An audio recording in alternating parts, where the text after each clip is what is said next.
I mean, we're talking about what is aging and life and death in the and end. life and death. And so I was saying that there's a pre-programmed suicide mechanism, and in cells, the way a cell measures whether it should commit suicide or not is by its popularity.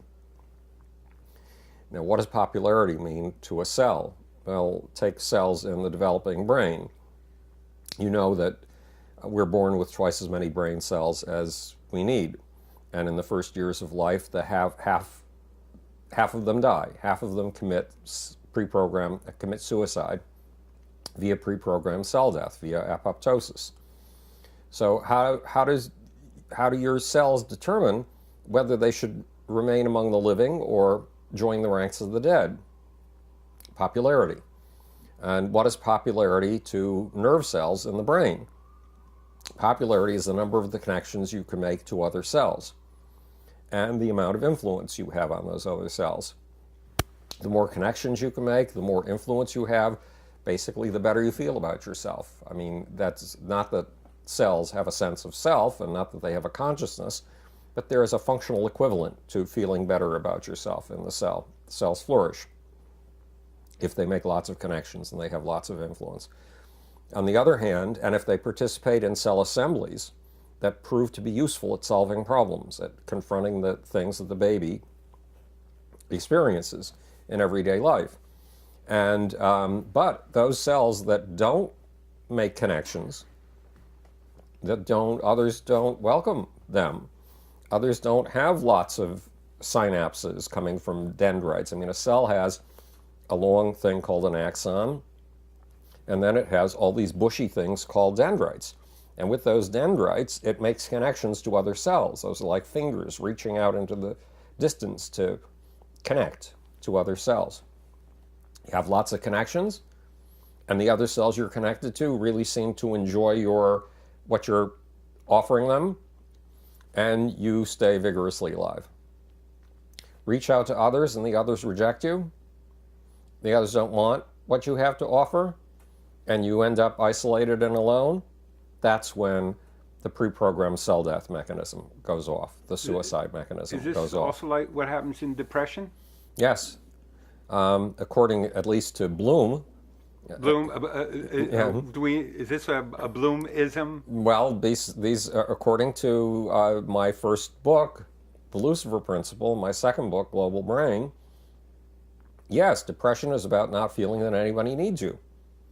And you go through, even though you're 100 trillion cells, not a single cell, you still go through this pattern of pre-programmed cell death, of a kind of a bunch of suicide mechanisms. You have a bunch of what are called in the Lucifer Principle self-destruct mechanisms. And life and death, you know how I feel about death. Man didn't create death. You know, those of us who are supposedly polluting the planet and using up all of its resources and raping Mother Nature, we didn't create death. We're trying to take credit for everything with our environmentalism, saying that if there are things going wrong, we must be responsible for them. Makes us feel powerful. Plus, it makes the folks who preach this feel powerful because they manage to get on television shows and they manage to get into all kinds of publications by saying we're responsible for every evil that's ever happened on planet Earth. But one of the greatest evils that's happened, not just on planet Earth, but in this universe, is death. And the other monstrosity that's happened on this particular planet is pain. And man didn't create death and pain. Capitalism didn't create death and pain. Smokestacks and tailpipes on cars didn't create death and pain.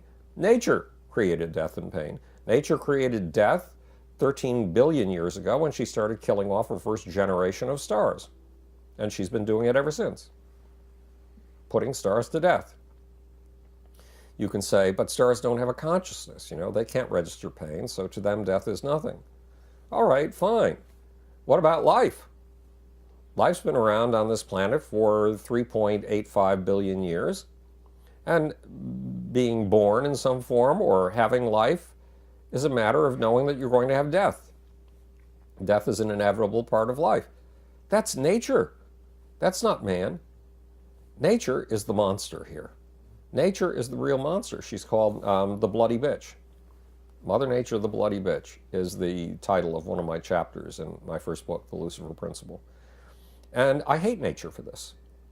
I hate nature for this. Does this mean I hate nature? Look, I love that plant that's behind you. It's been with me for something like 40 years. And I love watching it grow and change day to day. And I just took a walk in the park with Mercedes, and we were looking at the incredible colors of the leaves because it's the last couple of weeks of autumn. I love that stuff, but it's a park, and this is contained. You know, I own it. I've helped make sure it has the circumstances it needs to grow this way. This one, too. And so, yeah, I like nature and balance as a part of my life. It's vital to me, but I do not like the fact that it's going to kill all these things eventually. It's going to kill these plants. It's going to kill the trees in the park. It's going to kill you and me. Yeah, it's going to kill you and me. Fuck that, man. I mean, what? We are manifestations of nature. And we are manifestations of nature with capabilities that these plants do not have. We can dream, we can fantasize, and we can turn our fantasies into realities. And we humans have been doing that brilliantly, especially for the last 40,000 years, when the pace of cultural invention has picked up. And it's our job, if we hate death and pain, to overcome them. Why? Nature has given us this dream of overcoming death and pain. Nature has given us this sense of justice that we want to turn into a reality. If nature gives it, then nature wants it. And if nature wants it, it's our job to do it. Now, it's not our job to do everything that nature wants, because nature seems to love death and pain. Death and pain are part of her creative process, which is horrid, monstrous. Do we want to end her creative process? No way. We want to double it, triple it, quintuple it, multiply it by factors of thousands. But we want to do it without those old standbys of death and pain. Well, what is your relationship to your own death? Fuck it. That's my relationship to my own death. I mean, you know, when I was 16, T.S. Eliot's Love Song of J. Alfred Prufrock grabbed me through the throat and wouldn't let go. And it says, if you have any adventures in mind in life that you think will define you and get girls, you know, swooning at your feet, do the fucking heroic things in your heart now. Start them this minute. If you don't start them this minute, you're going to wake up one day and your life energy is going to be gone, and you're going to realize it's too late. You can't do those things. There's no way you can recover that energy you had when you were young. So I've been out having the heroic adventures to the best of my ability all of my life, since I was 16 and since T.S. Eliot told me this. But T.S. Eliot kept quoting from a poem by Andrew Marvell, which I didn't get to read until, I don't know, 6 years later or something like that, 5 or 6 years later. And it's To His Coy Mistress, and it's a poem about time. And it concludes with the lines, thus let us take all of our joy and all of our sweetness, roll it up into one ball, and roll it with rough strife through the iron gates of life. Thus, though we cannot make our son stand still, yet we will make him run. In other words, we can't stop death. It's inevitable. I mean, look, Marvel's dead. So is the woman he was writing To His Coy Mistress to. He was dead right when he said that eventually we're going to be in a vault and there's no lust there, and we will have wasted our opportunity for sex and lust. But so Marvel is dead, but Marvel told me through T.S. Eliot, live as hard as you possibly can. Live as many lifetimes as you can. Thus, though you can't stop death, you can outfox death by living 7 lifetimes in one. So that's what I've been doing. And when I sat down to count, because I was going to give a presentation on how to live 7 lifetimes in one, at something called, I think, The Body Actualized in whatever the hot neighborhood is for artists. I can never remember its name. Bushwick. Bushwick. Yes, that's it. Bushwick. And I started counting, and it took me days to map out all the changes and strange things that I've gone through in my life, from being obsessed with poetry and editing and art directing and experimental graphics and poetry magazine that won 2 National Academy Poets Prizes, to my science self, to myself that's obsessed with writing, to myself that's obsessed with visual arts through photography. And all these strange things. I didn't come up with 7 lives. I came up with something like 25 of them, which was ridiculous. And so, but, you know, T.S. Eliot delivered a very powerful message. Thank God he did. And I've tried to live that message for the rest of my life. And yeah, I might live to the age of, my dad lived to 82, my mom lived to something like 83 or 84, although the last 2 years of her life were as a vegetable, unfortunately. But, so I might live for another 10 years if I'm lucky. I might live for another 20 years if I'm even lucky. Or I might die in 2 years. You never know. But I'm going to live as hard as I fucking can. And I'm going to, you know, I used to preach to Buzz Aldrin. Every day is the first day of the most important 20 years of your life. Every year is the beginning of the next great project. Or the continuation of the great project you've been working on. And the future is what counts. Fuck the past.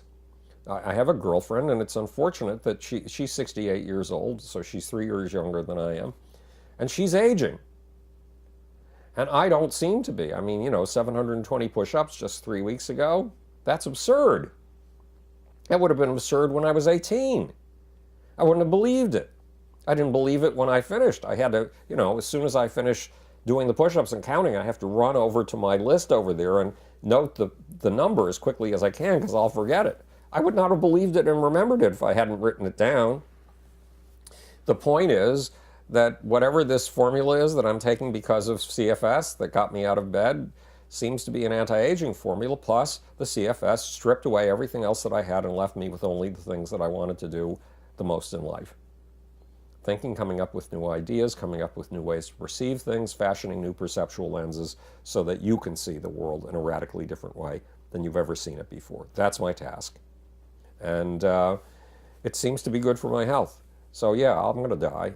And I'm going to work as hard as I can like Achilles did.